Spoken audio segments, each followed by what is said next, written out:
Good morning, good afternoon, good evening, everyone. My name is Dick van Oeveren. Welcome to the HPE Aruba Networking AOS-CX 10.16 Transfer of Information sessions. In this video, I will show you a brand new feature in AOS-CX release 10.16, which is eBGP unnumbered. eBGP unnumbered is a feature that allows you to establish eBGP peering through IPv6 linked local IP addresses. And so what we can provide here is address family support for IPv4, IPv6, and layer 2 VPN. And so if we look at the use cases with this feature is that it allows simple deployment of an IPv6 underlay for an EVPN VXLAN data center fabric and also some campus architectures. For the initial release, we support a single fabric only. And if we look at the customer benefits, we have IPv6 based eBGP peer auto discovery without explicit neighbor configuration. As you can see in the configuration, well, example here on this slide. So there's no IP configuration in the BGP context there.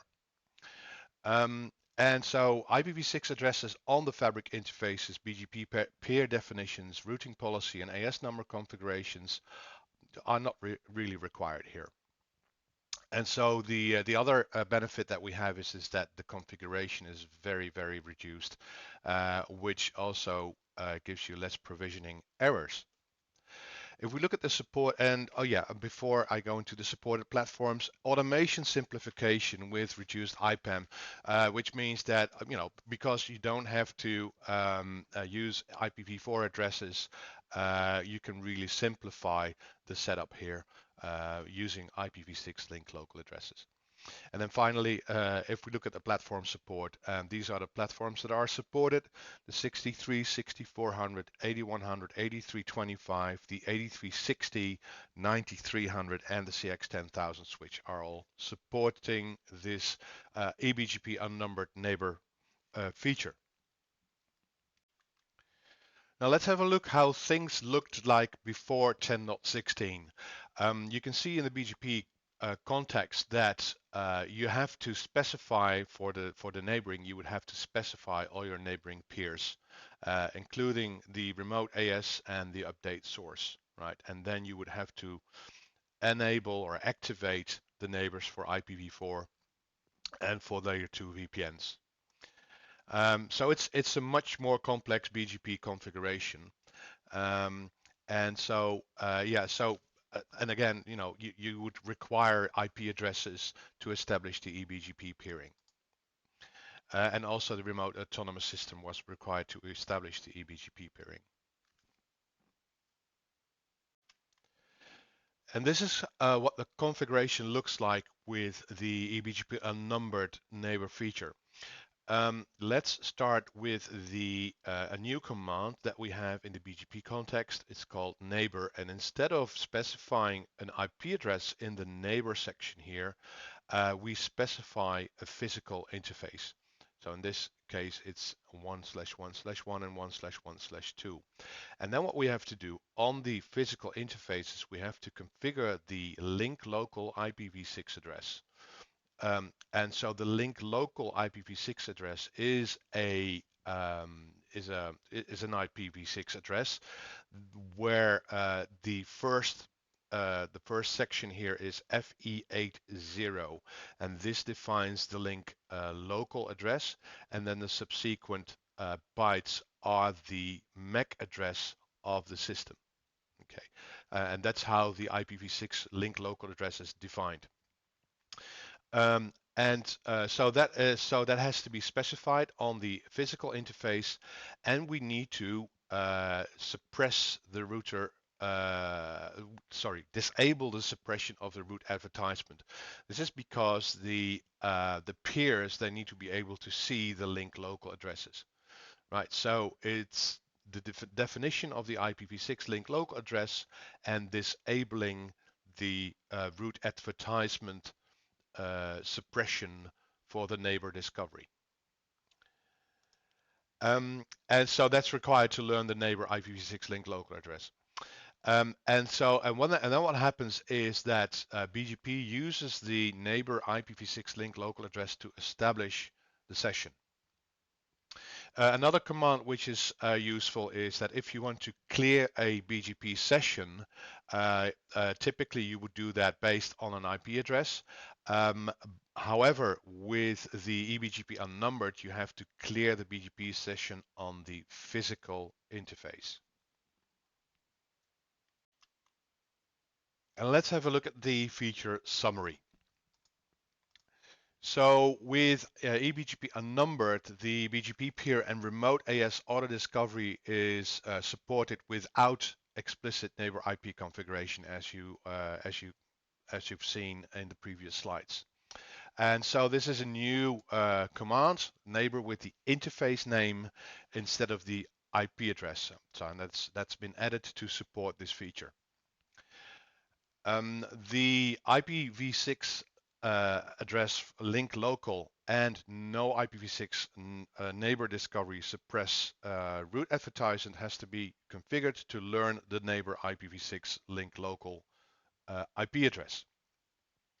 And then BGP uses the neighbor IPv6 link local address to establish that session. We have support for both IPv4, IPv6 address families and the EVPN underlay. And also important to understand is that the eBGP sessions can only be established with a single hop. And this is because we use the IPv6 link local addresses. You cannot do multi-hop with IPv6 link local because these IPv6 addresses only have local significance, point-to-point significance. And so also the remote AS configuration is optional. You don't have to specify that in the BGP context. You could do that. And another thing is that the SVI should only have a single point-to-point connection between the two devices. So it's a single point-to-point connection. And we do support split and sub interfaces. And here is a short demo of the eBGP unnumbered neighbor feature in 10.16. Let me just go through the spine configuration. What you will see is that the configurations of the switches are very, very similar. On the spine switch, I have one little difference here because I'm doing some multi-hop stuff here. And this is for a layer 2 VPN, EVPN. I need to kind of like make a different setting there. But let's go through the configuration. First of all, very important, you need to configure a virtual MAC address, which is required to have my EVPN VXLAN running. Next is the configuration of a VRF that we're going to use for EVPN. All right, so for a layer 3 VPN. And then next you see the interfaces. I've got interface 111. This one is pointing to the leaf VTAP, and I've got 1148 that is pointing to a border VTAP. And you can see that the IPv6 link local address is configured, and the neighbor discovery, the root advertisement suppression is disabled. So I'm advertising my link local address. I do that on both interfaces. I have interface loopback 0. I'm using that one for the BGP router process. So that's my router ID for BGP. I will be using a loopback interface 1 to be redistributed in my EVPN. So that's my route type 5 that I'm going to exchange. Interface loopback 2 will be the source IP address for my VXLAN, as you can see here. 1311 is here. And I have configured a layer 3 VNI, attaching that to the VRF and enabling routing on that VNI. Looking at the BGP configuration, AS65001, On the other switches is 002 and 003. Remember, it's eBGP, so we're doing eBGP between the switches. Defining the router ID, defining the neighbors, and you can see here that I'm using the physical interfaces instead of IP addresses. I'm not specifying any update address or update interface, not specifying any remote AS. I only need to specify the interface, the neighboring interface. And then the address family for IPv4.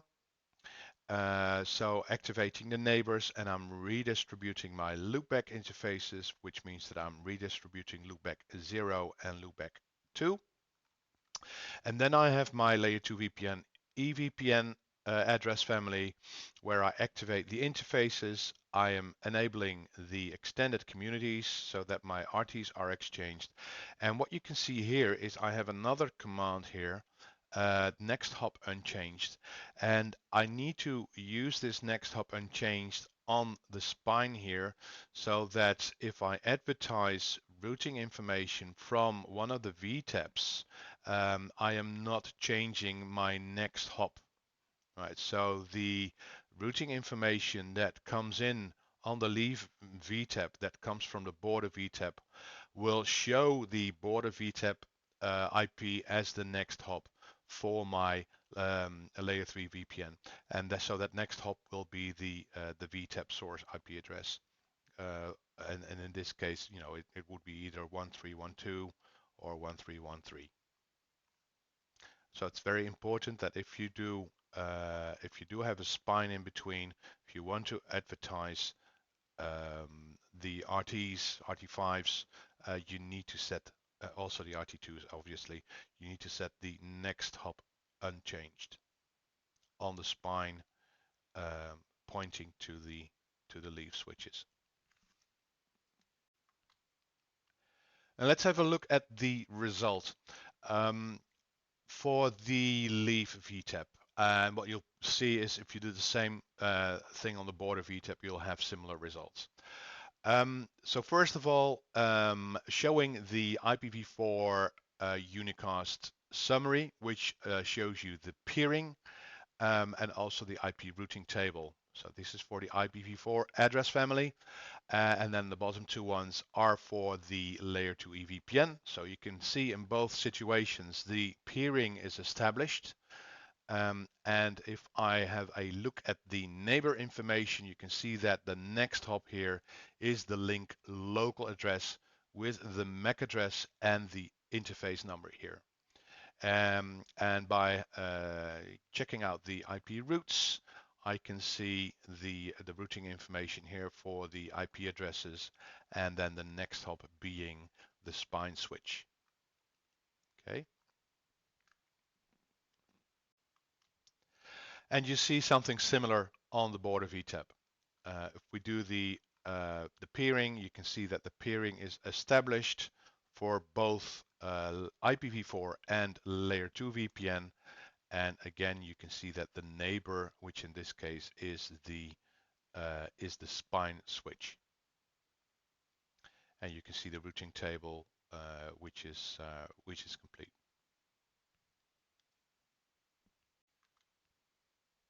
And then finally, for the spine switch, again, you will see the neighbors, which in this case are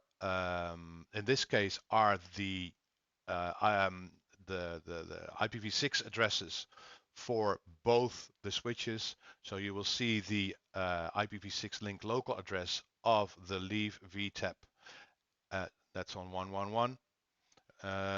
So that's this interface here going to the leaf VTAP. And the other neighbor is the IPv6 link local address for interface 1148 going to the border VTAP. And again, you will see all the routing information, which is, which looks good. And here we are on the switches. I'm just showing you the configuration of BGP on the spine switch and on both leaf switches. And as you can see, if I check out the leaf switches first, I have one neighbor here going up to 1148, so that will be the physical interface 1148 on this 6300 going up to the spine switch. I've got my router ID, and I'm redistributing my local loopback addresses. And for the layer 2 VPN address family, I'm also activating the layer 2 VPN and sending the extended community. For the VRF, I'm redistributing my local loopbacks, which means that I should be able to see that routing information on all the other switches. With regards to the spine, as I mentioned in the explanation, you can see this next hop unchanged here, which is required if you have like an intermediate connection between two leaf switches. My spine switch should not change the next hop IP address when it forwards the routing information. Show running interface VXLAN 1. You can see source IP 1311, no shutdown, my VNI 1 million, and I am doing a layer 3 VPN there. Okay. And if I show one of the interfaces, 111, so that's my downlink to the 6300 leaf. That's my downlink going to this one here. No shutdown routing. I have a link local address configured, and I am disabling the root advertisement suppression. IPv6 interface brief. You can see the link local IP addresses here. Start with FE80 and then the MAC address of the system. Okay, so let's have a look at some routing information. So show IP routes. This is for my IPv4 address family. So you can see that I have 1111, which is my next hop is the B5C0, which you can find here, interface 111. So yeah, it's 4B7, 4B7, B5C0. Right. If I would do a show IP route here on the border, you can see that the eBGP is for 111 is C0B7, B5C0, and that's this one, 1148. So I'm using my link local address to exchange the routing information.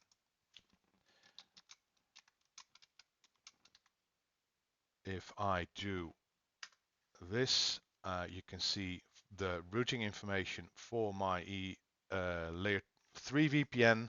Again, you can see that my 1211, 1212, and 1213 IP addresses are using the layer 3 VNI.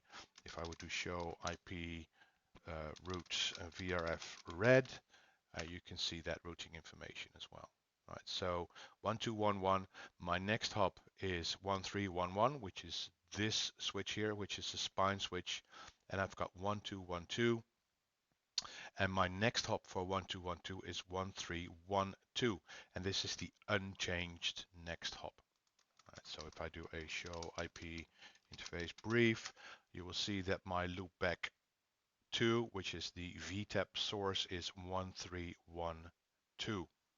1312. So I should be able to put this to the test. So my loopback 1 here is the interface. So this is being redistributed here. So if I do a show IP route VRF red, I should be able to see my 1213 here. 1213, and I should be able to reach it 1.2.1.3 VRF red. And so this is using the layer 2 VPN. or actually the layer 3 VPN for the VXLAN interface. Right, so I could also do a show IP route for the default VRF.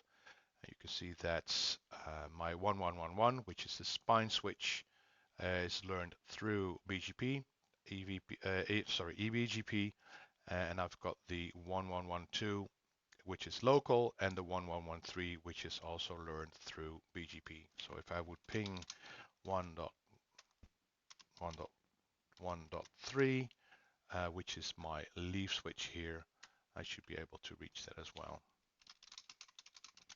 Show IP interface brief. So that's my loopback 0113. I should also be able to reach the loopback 2, which is the source IP for my VTAP.